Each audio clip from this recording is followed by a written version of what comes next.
When you're welcoming somebody into a restaurant, it's like when you're going to your mum's house for Christmas and you want a huge hug. You know? It should be warm, welcoming, genuine, not just like tick the box. Okay, hi, welcome, go. I think we ate 90 courses in 48 hours. There was a lot of charcoal tablets consumed. This guy is an incredible chef. The food is incredible. He is at the top of his game. I think he's number 5 or 6 in the world right now, and world's 50 best. He's got 2 Michelin stars, right? So this is... So the focus is the plate. Food.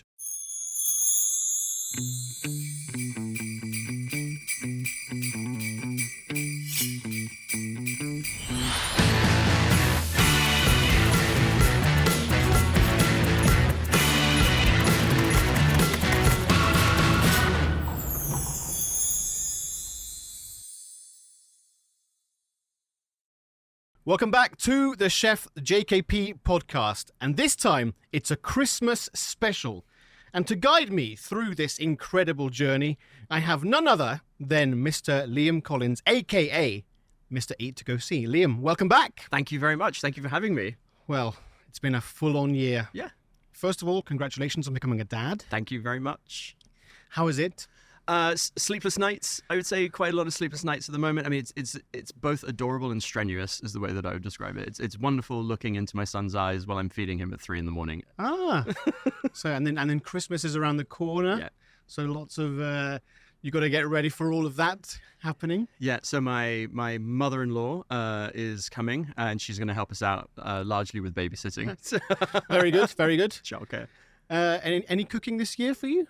So I think we're having renovations done in the house at the moment, and so what we decided to do instead is we're going to order all of our stuff from, do you know Moorish by Kay? Yes. So we're ordering everything from her. I love her food. Nice. I love her supper club. So it's just like, let's amazing. And not have to cook. And no stress as well. No stress. Drama, like just nice and easy, straightforward, right? Yeah, exactly. What about you? What are you doing? Apart from trying to not stress over Christmas generally, so we're also going to have a turkey takeaway. Okay. Yeah, because I'm not going to cook. No. I just want to chill. Yep. So that's going to be the focus. Positive. Just really do that. And I thoroughly recommend anyone to do turkey takeaway if they're skeptic about it. Yes. Because it just takes away all the stress. And all you do is just whack everything in the microwave or in the oven Yeah. and see you later. I agree. And this is something that in my family we started doing a little while ago because, childhoods are great, like your mother or your dad's in the kitchen and they're cooking turkeys and all that stuff, and that's prep. But the older you get and the less you see your family and your parents and the less quality time you spend together, I don't want to go and see them and they're in the kitchen for 8 hours. Yeah, exactly. We're actually not spending time together. So just outsource it. There's so many great places that do food so well that just bring it in and we can just sit and watch whatever's on Exactly, Netflix. and everyone's so time poor these days, right? Exactly, So you want to have that quality time with everyone instead of like running around like a freakazoid, waking up at 5 a.m. basting things. No. Yeah. So, yeah. No one's got time for this. So let's talk about the past year because it has been quite phenomenal regarding the whole food scene globally. What's been your highlight so far for 2023? So I think for me, when I think about 2023, and if I focus on the UAE for a bit, there's been a couple of things that stood out. So firstly, I would say there's been a sense of community that's really come up through Dubai. If we think about the beginning of this year, we obviously had some tragedies with earthquakes in Syria and Turkey, and seeing the community come together to have these kind of hosting dinner events, and there was a really lovely intimate atmosphere about all of that, which I thought was very heartwarming. You're seeing that obviously ripple through towards the end of this year as well with the gather for Gaza dinners. I've been to a couple of those, and it's just very heartwarming to see the restaurant community lean in behind a purpose, and you see lots of chefs coming together, 12 hands dinners at Boca and things like that. Just stunning. So those are one of the things that stood out for me. You know what? I think the same. I love the fact that, and I don't want to bang on about it, but again, the Dubai Chefs Collective, one of the reasons we got together is because we all want to support each other, unlike sort of different parts of the world. Everybody's sort of sharing everything, and I think one of the nicest things is to see that when something tragic does happen, especially it feels like the F&B community, they all really gather together. I agree. To celebrate each other, but also just to give as much as they can. Yes. So I completely agree with you. There's been some really beautiful hosted dinners, and it's never been about who's better than who. It's always about sharing. Yep.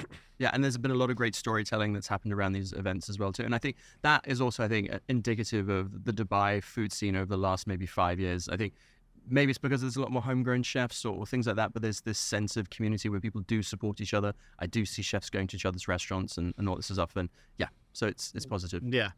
And then for me, I think there's been a lot. And you know how the calendar is in the Middle Eastern food. I mean, it's just non-stop. So you have, first of all, I think the Michelin Guide in January. Yeah. So that was quite full on. We had the first ever 2-star Michelin restaurant. With the incredible team at Tressin. I think that's something that we have to address. Yes. And to say, I mean, I've eaten there a number of times. I've been fortunate enough to eat at a few 2 stars in my life. And genuinely, for me, it does feel like they are a serious 2-star. Yes. They've really toned back down on the heaviness of the meals. Yep. At the same time, the complexities of each dish are all equal. I don't think there's one dish where I was like, oh, I'm not sure. You know, I really feel that it's very, very strong. Yeah. I really do feel that it's not, and it's not just obviously Himanshu is driving it. Vip, the general manager, he's also fantastic. But the story they have, about India, phenomenal. What do you think? No, I agree. I think they've hit their stride. And if you think about the fact, I think they've been open, is it 5 or 7 years or something like that? It's not a long amount of time is the way that I would frame it, right? But there's a sense of maturity in the storytelling and just the way that they execute that tasting menu, which for me is one of the reasons why they're not just one of the best restaurants in Dubai, they're one of the best restaurants in the world, right? It's now the number 11 in World's 50 Best. We have a restaurant in Dubai that is number 11 in World's 50 Best. Which is huge, right? It's astounding. Right? This is something to be to be celebrated. Yeah. There are 2 others, of course. Yes. And let's not take away from them. Of course, the Ofali brothers, incredible guys. Oceano, the team at Oceano, what Greg was also doing. I mean, I think there is going to be a repeated pattern where we see these restaurants in the Middle East and UAE based that are so strong.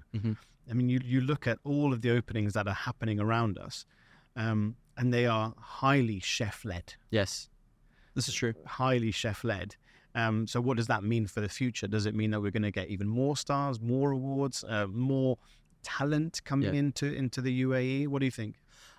So I think what's going to happen is I agree with you with those restaurants they'll sort of oscillate, right? So at some point maybe Oceano will be ahead of Tresend in these awards or all that stuff, and that kind of mix will continue to happen. I think what's good though is that it's, as I said the last time I was on the show here, that it shows that there is such a depth of talent here in this region, and I think that's one of the great things about these awards is I think a lot of people had overlooked places like Dubai or the rest of this region because we're not seeing any of these places in awards or anything like that. But lest we forget, these awards don't bestow themselves on us. They're procured, they're bought, right? So that they're sort of licensed for a period of time. And I think that positive spotlight on the great restaurants that are here in the region is giving them this platform. So now when people are coming to Dubai for business or pleasure or whatever it is, there is a Michelin guide that they can look through. There is a 50 best guide that they can look through, and they can go, okay, if I've got one good meal in me that I'm prepared to spend money on, where should I go?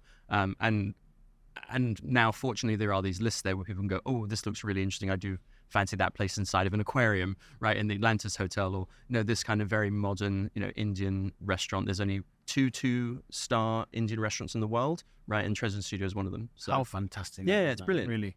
And how lucky are we that we're here and we've got it on our doorstep? The other thing is that I sort of want to highlight is that recently I was emceeing this incredible competition.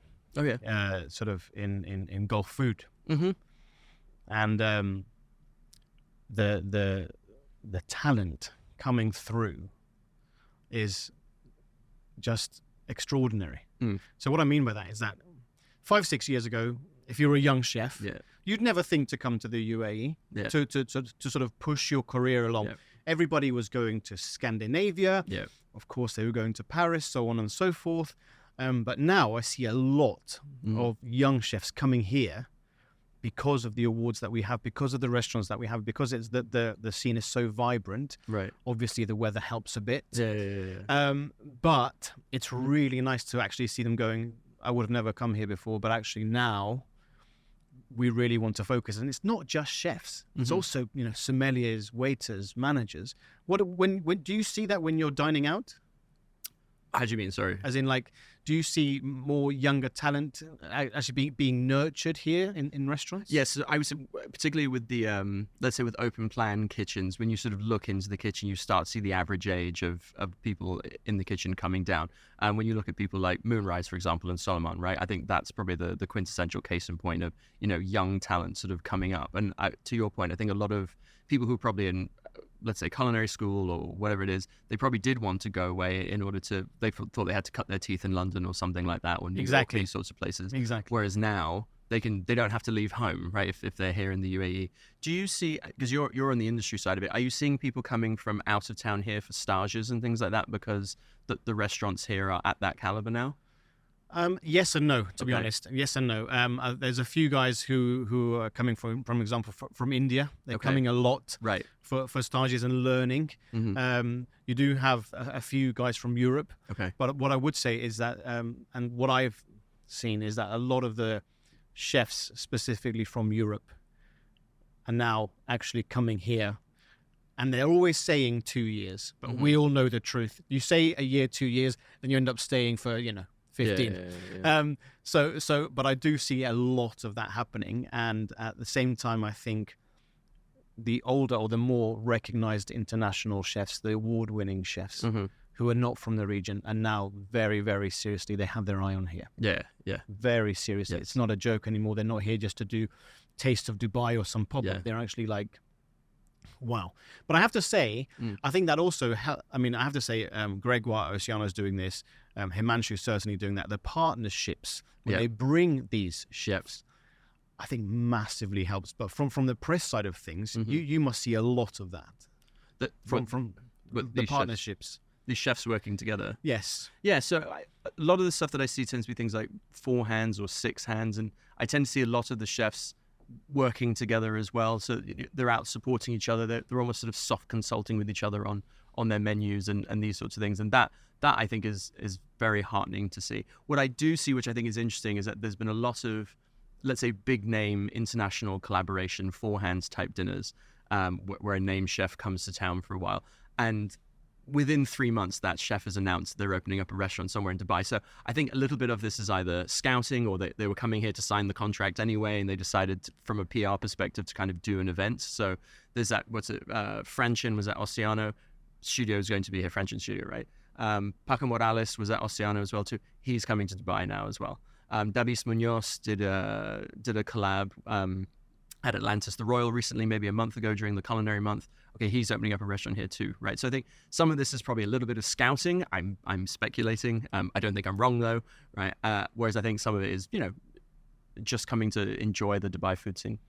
But it's just relentless. But going back to our openings, the other thing that I can't ignore, Atlantis the Royal. Yeah, massive. That was a huge opening, not just because Beyonce was there. Yeah, chill Beyonce. I think it's because also from a culinary standpoint, bang, it was another destination to add to Dubai. Yeah, I mean, the names are, huge names, serious. Of course, you've got Heston. Yes. Is there? Ariana.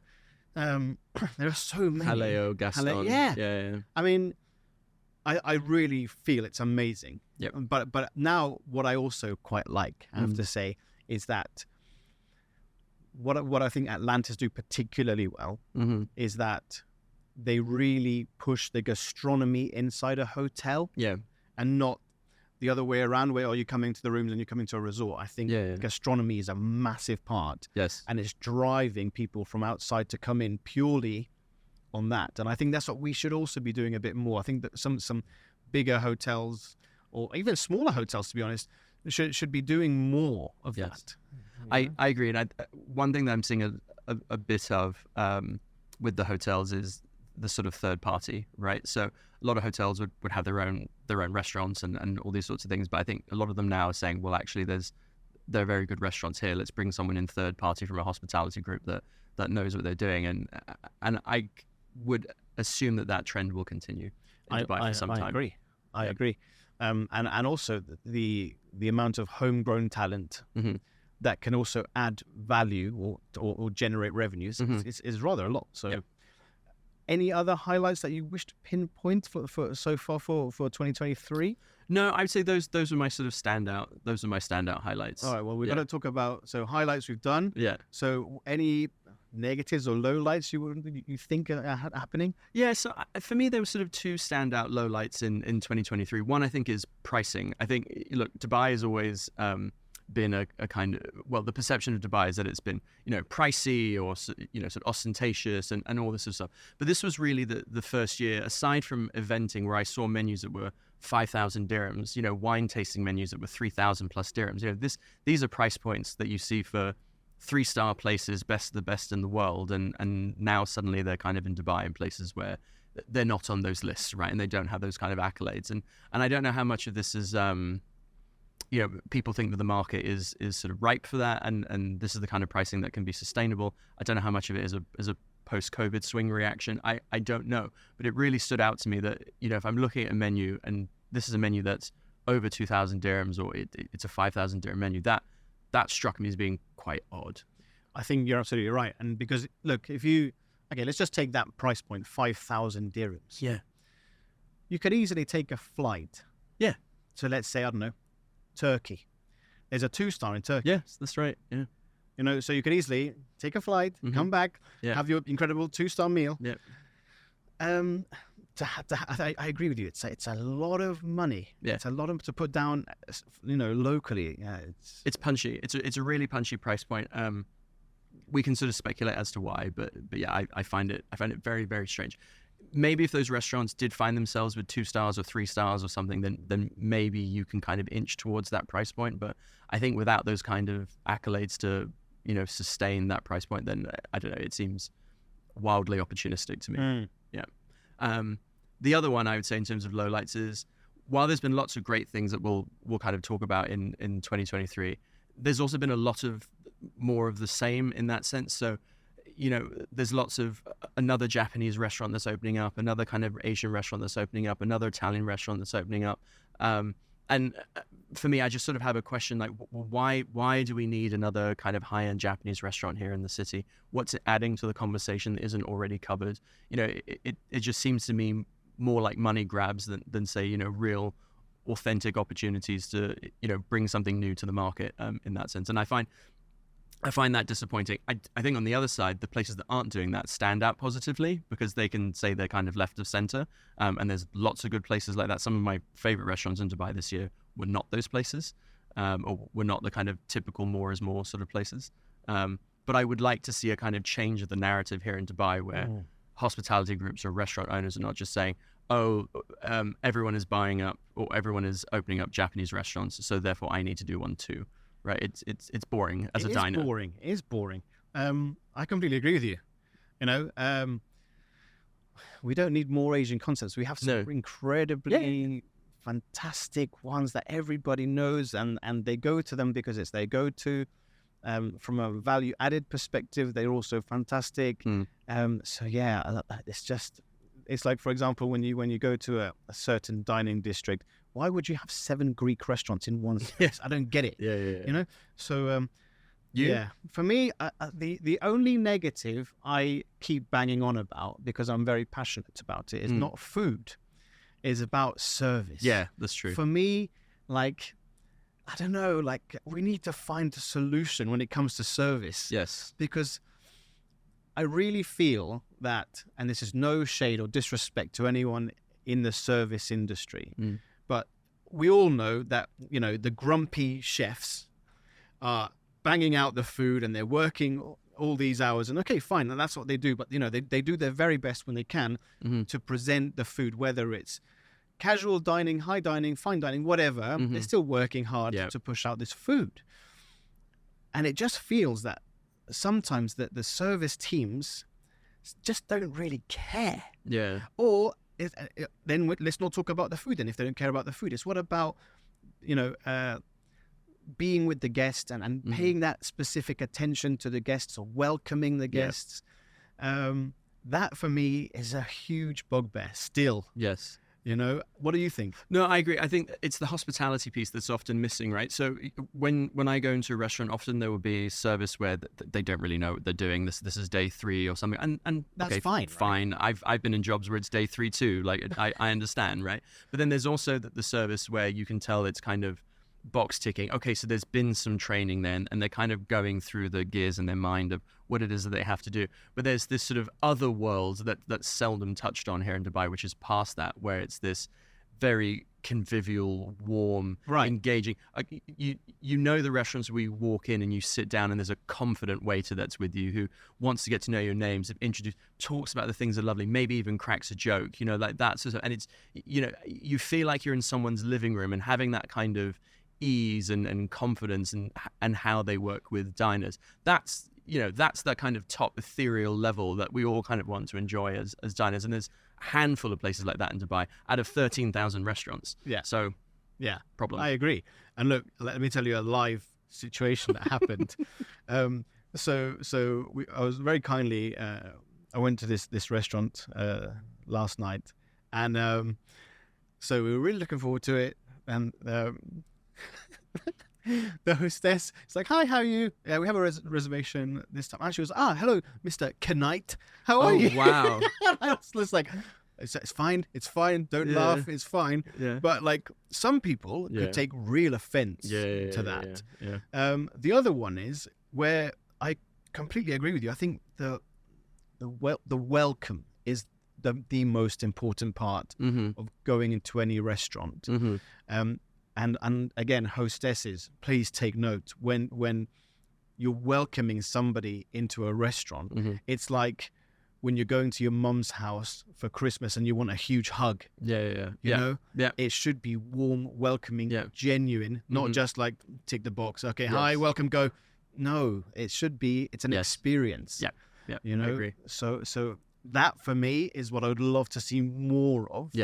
In 2024. And even I think some people assume that must be neighborhood casual restaurants, but even rigid fine dining restaurants. Absolutely. I mean, some of the best ones, you know, they know you, they pretend this is a friend you've never met before, right? This sort of thing. Like you were strangers up until this moment. I've walked out of some fine dining restaurants where I'm like, I'm hoping we're going to get a drink afterwards. That kind of thing. Like these are my friends now. You know, we're taking selfies on Facebook. Like this is it. The thing that Stasha mentions, I was going to say, is that her job is that she turns strangers into friends. Yes. Through that warm hospitality. And more of that, please. Yeah. More of that. I think that's fantastic. Really. I agree. Now, trends that you'd like that you sort of would like to see more of that have been happening within the year. What do you think? So the ones that I would like to see more of is I've noticed, and I don't know if you feel the same, that there seems to be a trend of, so there was for a while a habit of restaurants opening up in probably 1 or 2 or 3 areas in Dubai, and it was like DIFC, right? So everyone wanted a DIFC listing and all these sorts of things, and that might have been for a couple of reasons: captive audiences, licensing, you know, free zone, all that kind of stuff, right? So all good reasons. But now I'm seeing a trend where people are moving out of DIFC, they're moving out of the marina, they're moving out of downtown, and places like that. And don't get me wrong, those openings are still alive and well, and they're happening. But you've got these other sort of hubs that have come up now, like Dubai Hills Business Park, for example, where there's some very good restaurants in that area. You know, Avatar's got a Michelin star, they're there. Reef Kushiaki's there, he's got a Bib Gourmand, right? And I think there are other restaurants there that I think will feature on awards soon. And so you're starting to see this trend pulling out. JLT has always been, let's say, a creative hub for future great restaurants here in Dubai. But Eatex, for example, and Tom Arnold's, you know, sort of group, they've opened up Splendor Fields, they've opened up Hawker Boy, they've opened up Frankie's on the roof, you know, these sorts of things, right? So you're starting to see, I think, restaurateurs go, I don't know, maybe it's the traffic in Dubai, maybe it's that people, you know, if given the option, don't want to leave 15 minutes from their house, you know, and they can just go out to eat somewhere really well. But it seems like the restaurants have now gone, instead of coming to us, we're now starting to come to you. And actually, I embrace that. I think that's a real positive sign, and I think an indication of the maturity of the market. And you know, that's a nice segue into talking about supper clubs, because when restaurants come to you and you're going to somebody's house, before that was a kind of very underground. Yes. You don't talk about it. Yes. Or perhaps these people that were hosting the supper clubs were getting a bit of negative press from the chefs, but now it's come to a really beautiful forefront. And again, we can talk about Kinoya and that story in itself, where she was starting in her house and now is all the way in Harrods, London. You know, I mean, it's amazing. A phenomenal story. MENA 50 Best, Michelin guides. I think she, in a way, she is the blueprint. And I think there are a lot of supper clubs in Dubai where they would probably look at her and go, there's one person who's made it, right? Like that's, and so I have the confidence, or, you know, I feel like I can do something. And I think the market is also, I don't know what your feeling was from an industry perspective, but whenever I spoke to restaurant owners or chefs, there was a kind of negative, you know, sort of spit the ground type attitude about supper clubs, right? Yeah, like, there was. We're regulated, we have to do this, we have to comply, blah, blah, blah, all this sort of business. How come these guys don't have to do that, right? And you've got a dog in your living room, and, you know, all this sort of stuff, And right? the cat's on the table. Yeah, exactly. So all of this was happening, but I've noticed that the I don't know what it is, but the kind of general view and perception of supper clubs from an industry perspective has now also changed, and you've got industry people who are now running supper clubs as well. 100%, right? So that it seems that the corner has been turned, and that supper clubs have been, I think, embraced not just by consumers but also by the industry itself. Absolutely, and you know what? You're absolutely right. There are what I like to say hardcore chefs who are doing supper clubs. You know, and like you rightly said, you know, they really embraced it and they love to do it because it's a essentially a creative hub, you know, where they can really practice their craft. And maybe at work they're not able to do that, but at home they can really showcase everything. And then and again, you never know who's going to walk through your door, and then next thing you know, you've got a space. You know, so I think that's a really big thing, and it's really nice to see more of that. You know, Gabriella from Girl on the Goose, she's doing fantastic. Junior, he's doing incredible. Dragan is one of the guys. Really beautiful food. So it's exciting. And I'm really hoping that from that bunch of talent that we have, we will see spaces. From them. So let's see.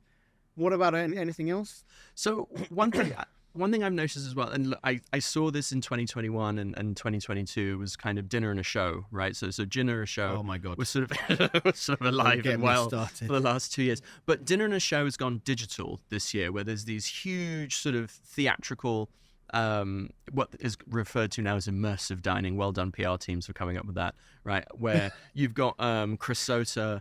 You had Sublimotion earlier this year.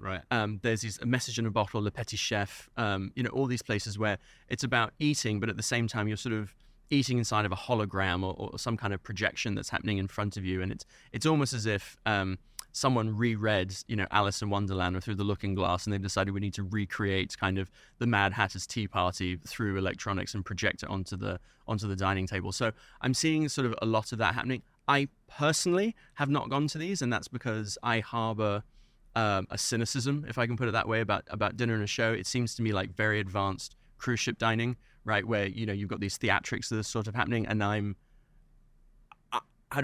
I have not gone to these things because I question really how good the food is, because good food normally speaks for itself. And I've not heard, I would say, overwhelming enthusiasm in terms of people who I respect in terms of their opinions on food. So look, I've got 2 questions for you regarding that. Theoretically, do you think that those theatrics take away from the dining experience, or does it add to it?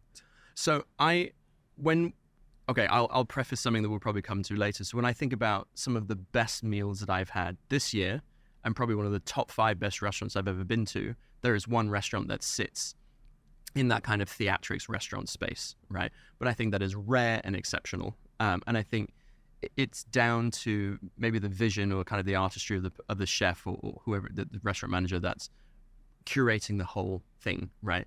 But I have not been to a dinner and a show type setting here in Dubai where I've thought, I'm so glad that both of these 2 things were here together, and with their powers combined, I had a superior experience, right? One seems to me, at least, to be a little bit of a crutch for the other.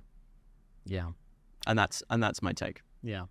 Because for me, I'm just like, I'm really not a fan of theatrical dining, but what I'll be very specific. Theatrical dining is as in like we go for dinner and there is a live cabaret show. Yeah. I'm not into that. No, I mean, really, I'm really not into that. If I wanted to go to a concert, I'd go to a concert. Yeah. If I wanted to go to a cabaret show, I'd go to a cabaret show, but I wouldn't combine the two. Agreed. But there's a huge market for that here. Yes. You know, so perhaps from a business standpoint, it makes sense. I'm not sure, because at the same time, you have to think about your lights, you have to think about your performers, your you know, all that kind of stuff. Yeah. Whereas if you were, so we have this beautiful show in Dubai called La Perla. Yes. Yep. Which is phenomenal, almost Cirque du Soleil style. You would never go and dine in a place like that, you know? So why would you want the same thing?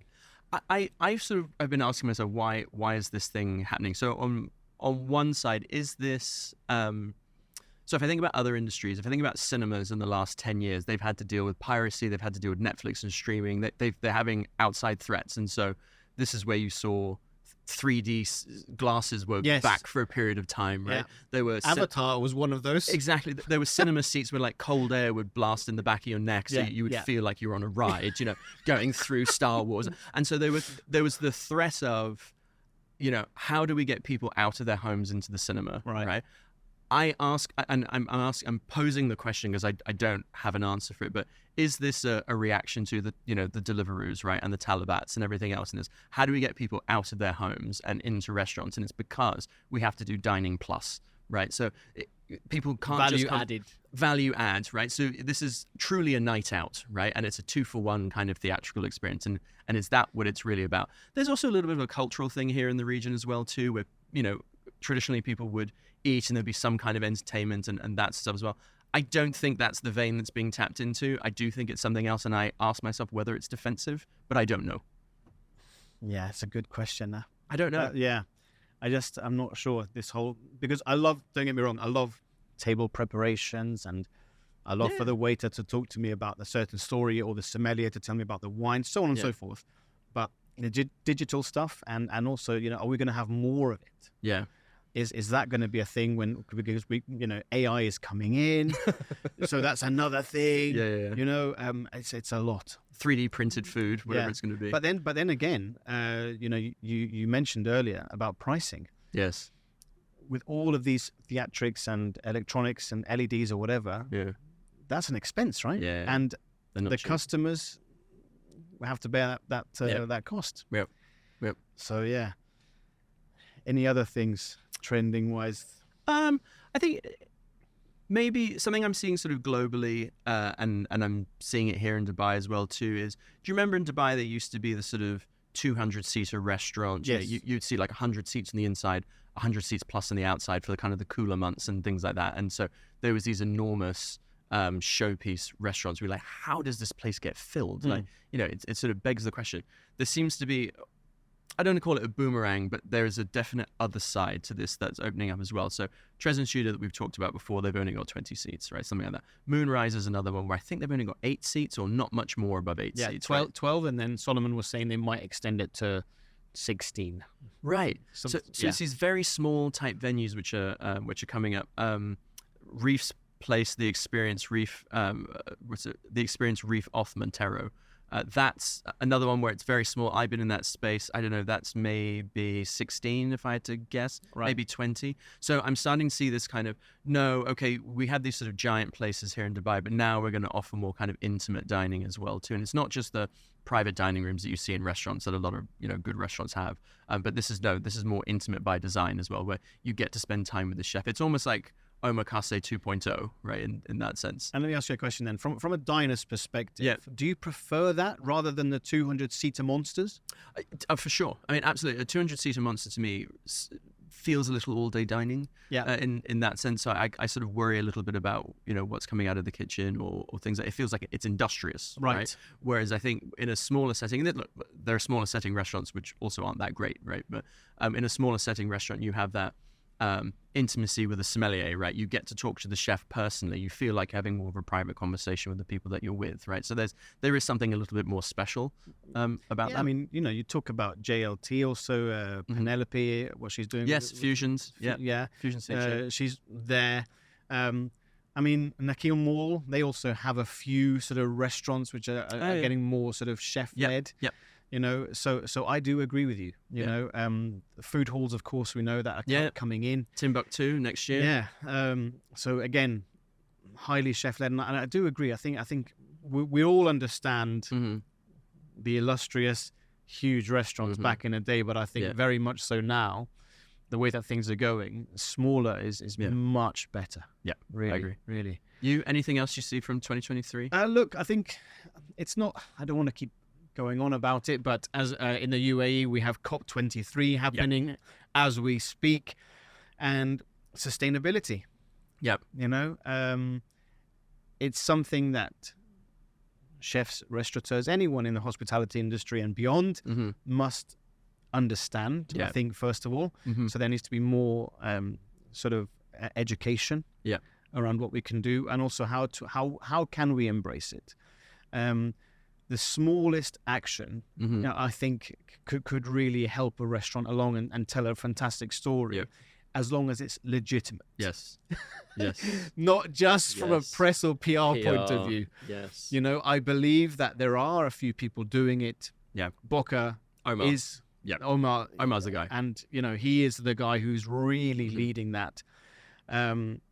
So I'd like to see more of that really being embraced, but from a genuine perspective. Yes. Yeah, I agree. I think some of it, I read the headlines and, you know, some VP and some hotel groups say, oh, this is how we're meeting sustainability. And I'm like, well, you know, that's really nice if that's actually happening, but I'd like to see the data. Please show me the data. And if you take Omar as a benchmark, for example, he publishes the data, and there'll be some data points where it's not what he would like, and there's some data points which are fantastic. Absolutely, but at least he's open and honest about transparency, and it's in the menu. Ownership, yeah, exactly. You know, exactly. So yeah, I'd love to see more of that, really. I agree. And I think again, more education around it for everyone involved, just to see where we can do our part. Yeah, I agree. I think that's really important.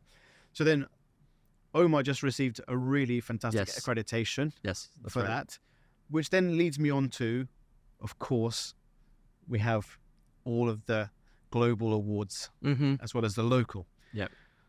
So we have Go and Milo, Minus 50 Best, Michelin. Yes. You know, because of these accreditations, all the eyes are on us, per se. Yeah. What's been your take so far this year on this? So what I would say is this year I've seen, to my mind, and this is just an opinion, I think an improvement in year 2 on year 1. So some of it might be the maturity of the market. Some of it might be the awards themselves, perhaps understanding the market a little bit better. Maybe that's true for Michelin in particular.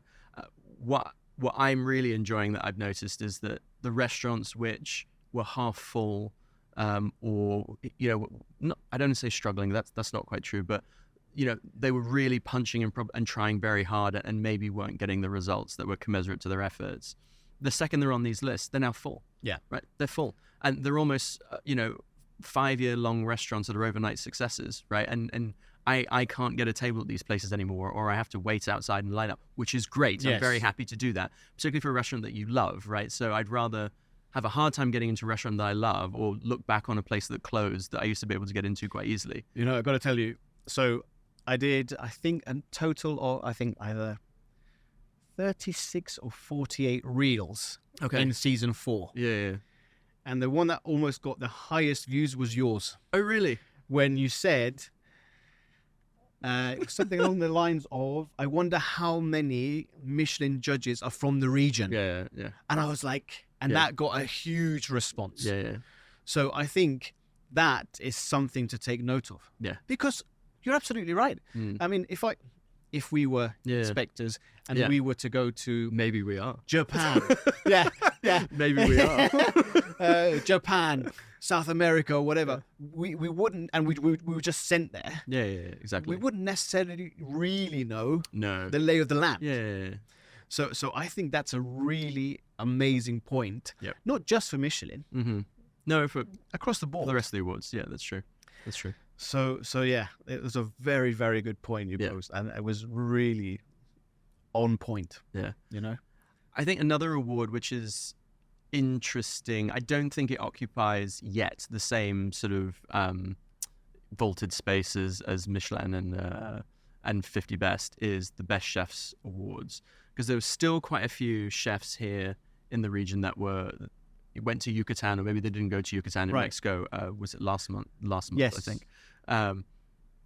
In order to be placed on these awards, and you're also seeing not just Himanshu and Orfali and Gregoire there, but also Tala and Bahrain as well too. And I've been to Tala's restaurant last year. How is it? It was delicious. It was very, very good. And I really love her storytelling, where she, last time I was on here, we were talking about that tension between, let's say, tradition and progressive, right? And at some point you have to kind of break the eggs in order to kind of, in order to move the culture forward and move the cuisine forward. And I'd say she's very much doing that. So she's informed by Bahraini cuisine, but she's not constrained by, the stereotype of what's on Bahraini cuisine. And I think it's great to see her. She won the Rising Star Award, I believe, as well, right? Fabulous. Female chef, small island like Bahrain. I'm not being disparaging towards Bahrain, but let's be clear, it's small, right? It's not a big place, right? And here's this one chef that's got a relatively small restaurant who's now on this huge international, list with 100 other best chefs in the world. And I hope her restaurant's busy, right? I hope she gets a bigger restaurant. I hope she gets a really lovely space in the hotel, all these other sorts of things. And I hope she can kind of turn this spotlight into sunshine. Right? Yeah, absolutely. And I think it's quite rightly, as you said, it's great to see more of that. Yeah. And a smaller place. And who knows, what's going to happen in Kuwait, Oman, Saudi. Exactly. More of this. Saudi in particular. It'd be really interesting. Yeah. And what about you? Okay, then let's go to Mina's 50 best. Yeah. What are your thoughts on that? So I thought you saw a maturity of the list. So a lot of the list in year one was here's a restaurant in a hotel. This sort of thing. You saw a lot of that in there was a lot of Asian as well. Yeah, there was a lot, and there's still a lot of Asian this year too. Which maybe that's indicative of global, but I think it is indicative of kind of what we were saying before, the trends and the lay of the lands and what hospitality groups in particular are prepared to invest in. But what I did see was a lot of UAE representation quite strongly, particularly sort of in the top 10, and I thought there was more representation from homegrown as well too. So people like Reef had 2 restaurants, right? One in Cairo, one in the UAE, on the 50 best list. So I think you're starting to see that. Again, I think that maturity in the market where people are going around and understanding, okay, this is what's really interesting, and opinions kind of coalescing around that. What I do think is a shame about 50 best, and this is true for a lot of the other awards as well too, is that they tend to tilt and lean fine dining. Right, in that sense. So a lot of these restaurants tend to be aspirational restaurants, fancy restaurants, things like that. And I would love to see, people who vote in these awards to ask themselves, you probably go to that one restaurant twice a year, but you're probably going to this one every other week. So which is really the best restaurant in the city, right? And it's not just from an accessibility and price point perspective, but if you're going to this one 10, 12, 15 times a year, why isn't that the one that somehow is making it to these lists? And I know there is a big difference between your neighborhood pizza place and a 2 Michelin star place.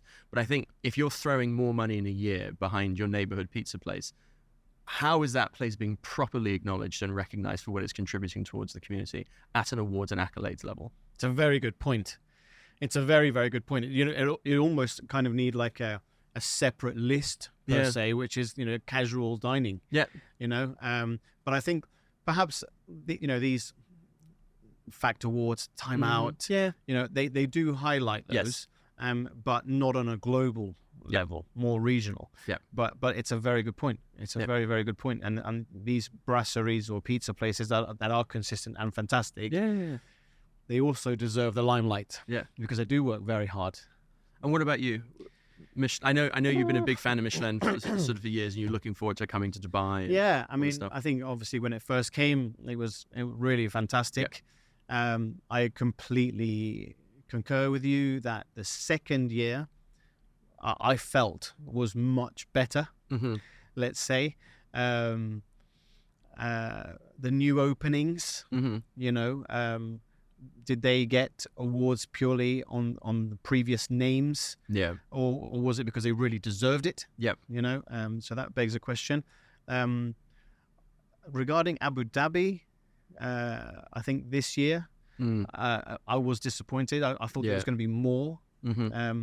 However, I think what needs to be happening in Abu Dhabi is that I think more restaurateurs, more chefs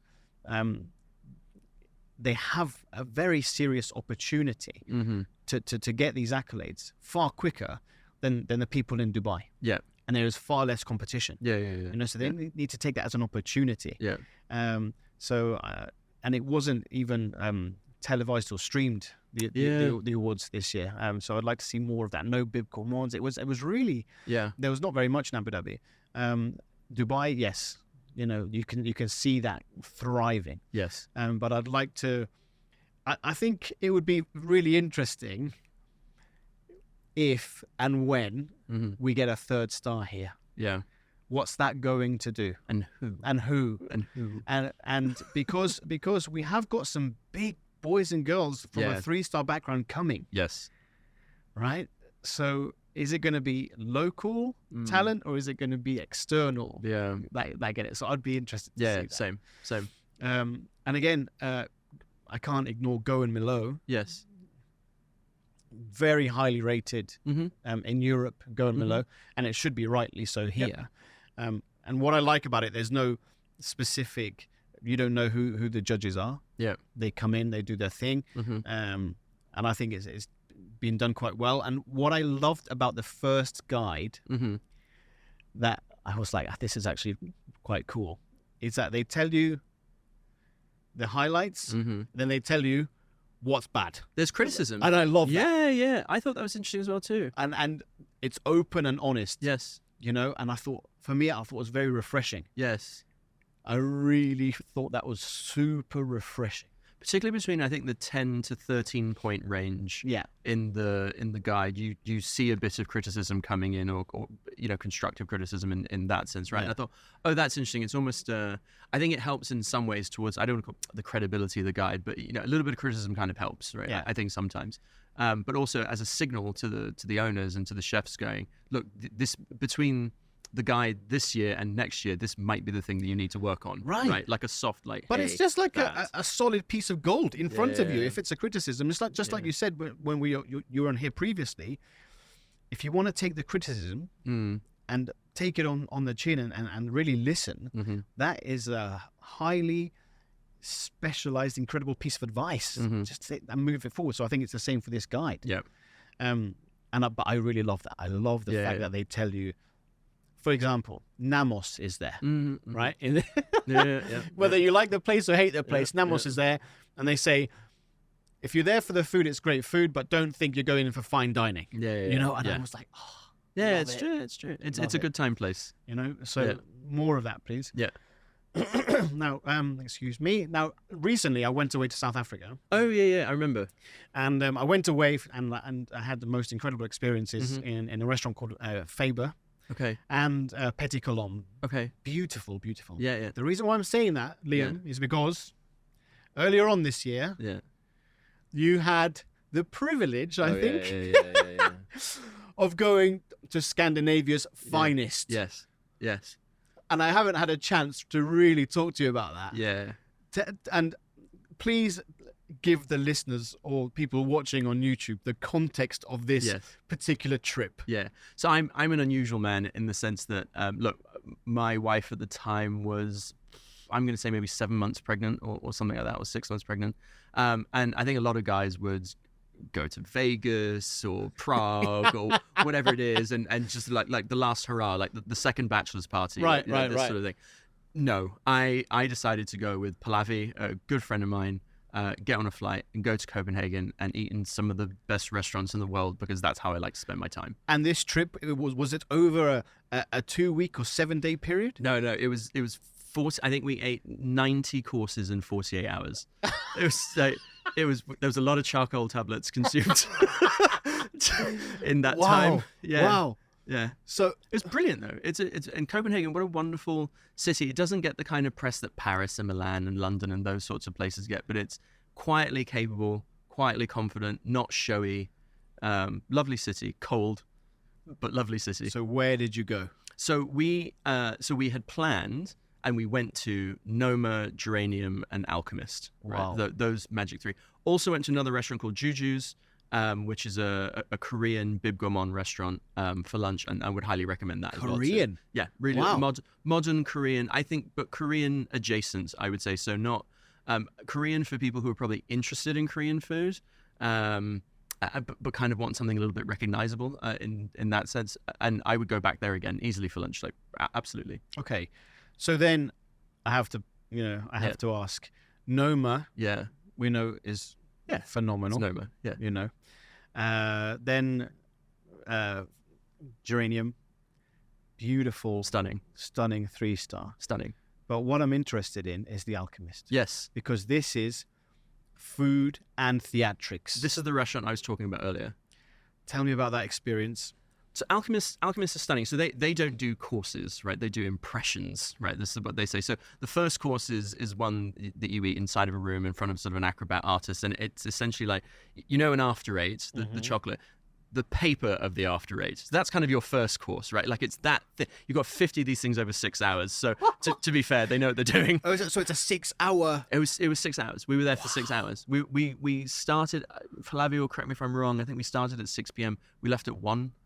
Right, so it's a really long dinner. And how many courses? 50. It is 50. 50. Wow. But over this sort of long period of time. Right. And you start in this sort of wonderful sort of bar type area downstairs. We watch this sort of laboratory. People are prepping dishes in front of you, and you have the first couple of courses there.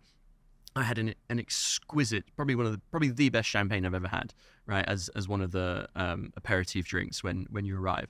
But you spend most of the evening and you go into a second room, and the second room is like this sort of, like a Palladium where the ceiling is all sort of LED, right? Or it's all these sort of projections. But where it works, and please in Dubai, listen to why this works, is for the following. Firstly, this guy is an incredible chef. The food is incredible. He is at the top of his game. I think he's number 5 or 6 in the world right now, and world's 50 best. He's got 2 Michelin stars, right? So this is... So the focus is the plate. Food, right? So it is excellent food inside of this theatrical context, but the theatrical context is... It's subtle and grand at the same time. So the entire dome of this ceiling, I'll give you an example, is there was like this sort of mushroom garden where you're like an ant looking up into these sort of mushrooms from that perspective, and they're sort of slightly waving, and then you see the scene change, for example. Or there was one where you're at the bottom of the ocean, and this is during some of the seafood courses, and what you realize is that you're watching turtles go by and fishes, and it's all really beautiful. But then bits of plastic come from 6-pack beers, and you start seeing the turtles with straws and stuff. And it's a whole story. It's a provocative storytelling analysis of, this is what we are doing to the environment. This is what's happening. And then you would receive things like, there was a chicken course chicken was served in a 2-star restaurant. There was a chicken course which was served inside of a cage, right, with hay inside of it. And it's meant to be, this is what battery farming, does to animals and animal welfare. And so there's these very sort of thump you over the head kind of provocative moments that are happening throughout dinner, but the food is excellent. Wow. Right? The food is excellent, really, really good. And so that is where there's this very symbiotic relationship that's happening all the way through dinner, which to me, that's why it's exceptional. They are the yardstick for everyone else to follow if you're thinking about doing dinner in a show. Wow. It was exquisite. It's one of the top 5 best meals I've ever had. Amazing. Yeah. But imagine seeing him here if he comes. It'll be, who knows? Who knows, gang? Who knows? So then, look, talking about best meals this year, what's been your highlight so far apart from Scandinavia? So in Dubai, look, Tresden Studio and Oceano for me are always at the front, right? Those two, and I think that's not just because they are excellent in Dubai, but they are some of the best restaurants in the world now, right, across these different lists that we can see. And so I think you will expect that in terms of the storytelling, the service, the atmosphere, the quality of the food, the progressiveness of what they're doing. They're sort of light years ahead of many other restaurants in the world, including restaurants here in Dubai. At the casual end, or the more casual end of the dining scene, there were a couple of openings or things that happened this year which I thought really stood out. And so one of them is Lila Taqueria. I wouldn't say that a lot of Mexican food in Dubai has really been Tex-Mex food, and a lot of it's, I think, being kind of sanitized for international audiences. But Shaw and what she's doing at Lila Taqueria, from importing her own corn, grinding it in order to make her own tortillas, etc., is a wood-fired restaurant. It's tiny. It's probably not much bigger than this room that we're recording this podcast studio in right now. And I think she is one to watch. Another one, Duo Gastrobar, which is opened up inside of Dubai Hills Business Park. That is another one to watch. I expect them to be on a Bib Gourmand list sometime in the future because really excellent food, less is more kind of ingredients, and at very, very reasonable price points. So those stood out to me. The other usual suspects of the casual lens are my favorites, where again I spend my money and you'll find me there every other week, and it's places like Reef Kushiyaki in 21 grams. Mm-hmm. So people who were on this show this season. Yes. Well, look, I agree with you. I think, Reef's been fantastic. Of course, the team, Himanshu and Tressin, for me, it's faultless. Yeah. And by the way, one of Reef's bits of advice was lawyers, right? Make sure you have a good lawyer. And I nearly cried when I heard him say that. I was like, yeah, absolutely. I tell you what, I really you know where to find one, peeps. Yeah, you know, exactly. Hadrian Shewam, I think he's going to do well. Yes, really. I think Qatar and Dubai Mall, actually, they're doing some really fantastic things that they're ones to watch. Lila Takaria, absolutely. Yeah. Love them. Again, look, what Jason has done here, Rome 45, I think is going to be up there with what they're doing. Pitfire, of course, but also in Abu Dhabi, a place called Marmalata. I think everybody has to check out. Raj and his story, not just his story, but I think the food genuinely is incredible. What he's doing there. So do watch out for them.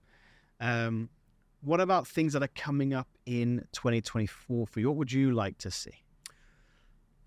So what I would like to see in 2024 is more original voices in terms of cooking. So I think we've talked about Gigi, for example, at Girl and the Goose, right?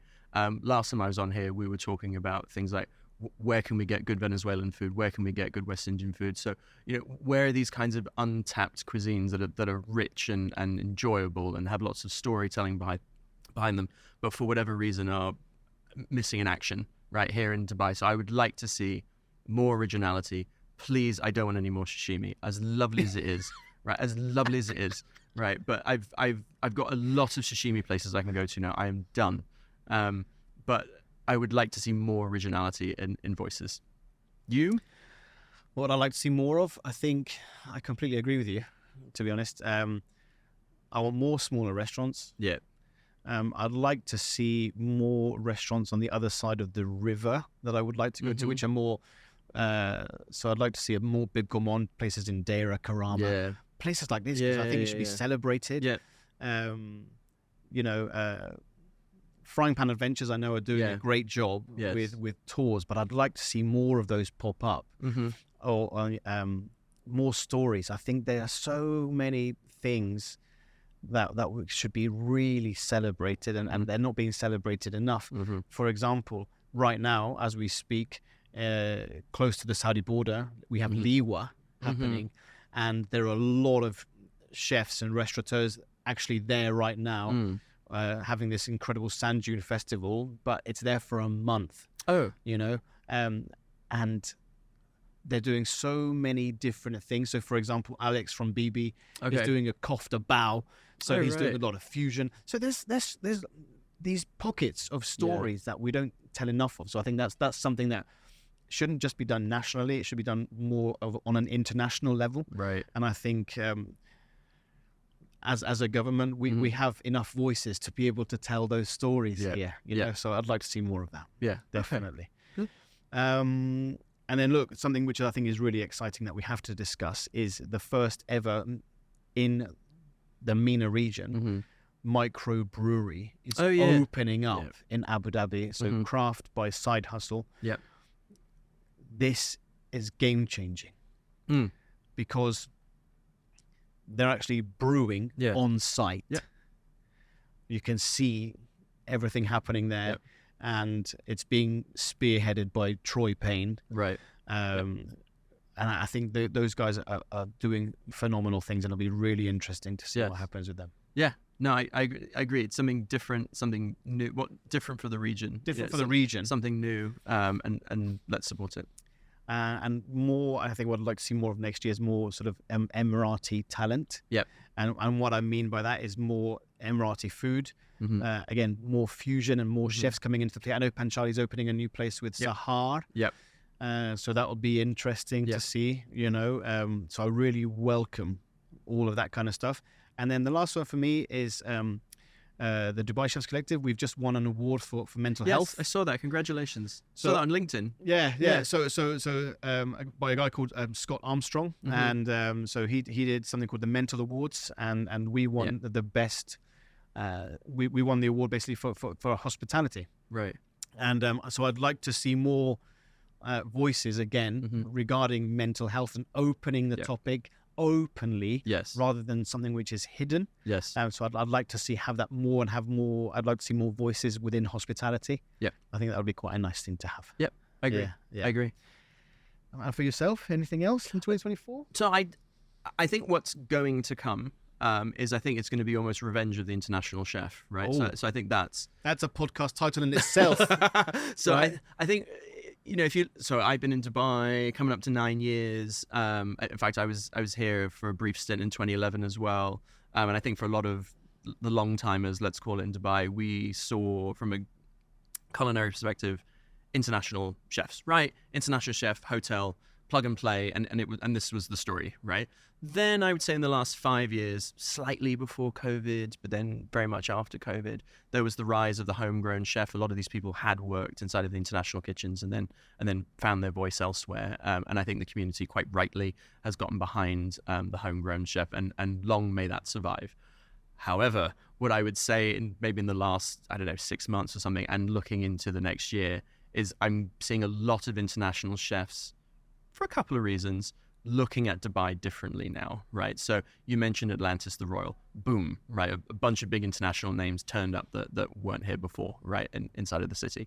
And we've had Jason Atherton return, right, to Dubai as well, with City Social, with Row on 45 that you've mentioned. We've got one and only Zabeel opening up sort of February, I believe. I think they're taking bookings already for rooms, and I don't know about restaurants, but there's a heavy number of big name chefs who are coming to town. You know, people like Sofiane Pick, for example, people like Davis Munoz that we've discussed, people like Paco Morales. Like, 3-star, no? These are massive chefs. These are not, small chefs at all. And so I think I'm speculating, but if you're an international chef and you're looking at Dubai, you're going, okay, the audience is clearly here, right? They're clearly interested in sort of high-end dining.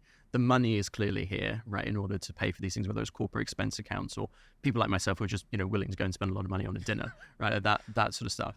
You've now got the guides, and I think that I would love to know whether those restaurants would have come here without the guides having been here, right? And so I think the guides, to some extent, probably lend a certain amount of credibility, maybe, right? Maybe they also think that they have a chance of getting in the guides as well, too. This is another Michelin guide for them to appear in. So I think the Revenge of the International Chef will probably be another thing to look for in 2024. Looking forward to that. Really looking forward to that. So, Liam, we're about to conclude. Yeah. However, I can't let you get away without doing the quick fire. Sure, go on. So, let's rock and roll.